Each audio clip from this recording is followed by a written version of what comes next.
So, ito na yung ating chicken neck adobo. Marinate tayo ng chicken neck. Hig ng manok guys. Paminta. Then, bawang.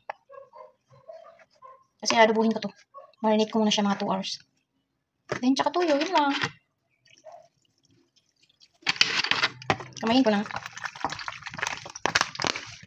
Sarap yung pagkain pag kinamay. Charot. Charot. Yan natin tuyo. Yan, babad lang natin ng 2 hours. Tabi lang natin. Luto tayo sa labas, guys. Luto tayo ng chicken neck adobo, liig ng manok. Initan din naman eh. Nagpas kinamin tayo eh. O, improvise. Hindi masyado maitim yung ating kaldero. Kung man uminit. Yan, mainit yung ating kawali pala. Lagyan natin yung ating bawang, sibuyas, luya. Nagluluya ako. Kada luto ko may luya talaga. Ano dating lahat?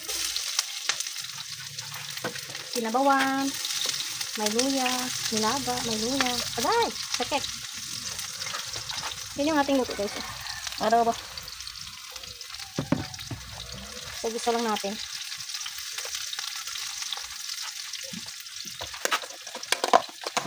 So, ito yung ating marinated na chicken neck. Lagyan na natin kasi. Nag-brown siya. Sunog na nga. O, ayan. Sunog. Sunog. Sunog na natin yung chicken neck. Gisa muna natin. Humay ang saraw.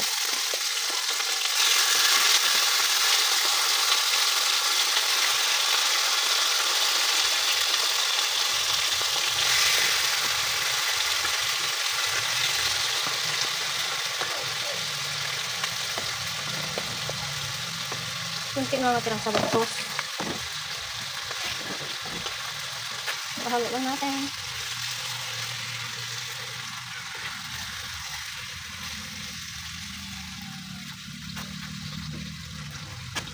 Leg ng manok guys.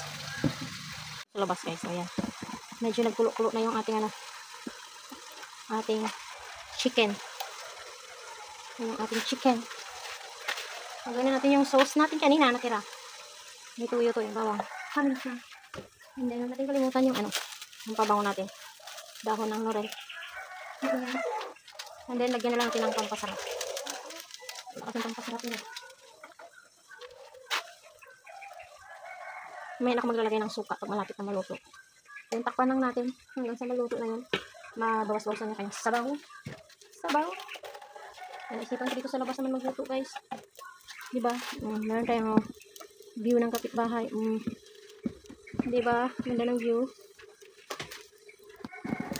Dito sa loob walang ka-view-view. Makalat kasi garden ko yan dyan. Nag-tour-tour na lang tayo ng garden. No? Yun yung ating garden guys. Namunga yung atsal ko pero naglaglagan siya. Ayan.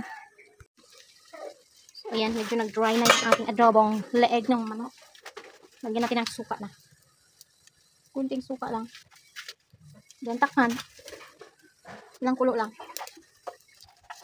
Tapos sauin na natin. Tapos magluluto na rin ako ng kanin dito sa labas. Gasan ko lang. So ayan na guys. Okay na yun.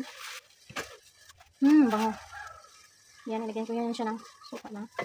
Ay, buti na lang dito nalaglag. Okay ng dahon guys. Diba? Ganda pag may kinanin.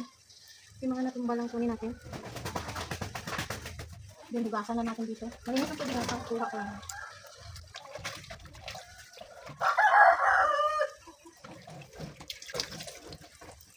Then, lumit na natin ito. Kamayin na natin. Lumin lang. Tara, luto na. Okay na yun, guys.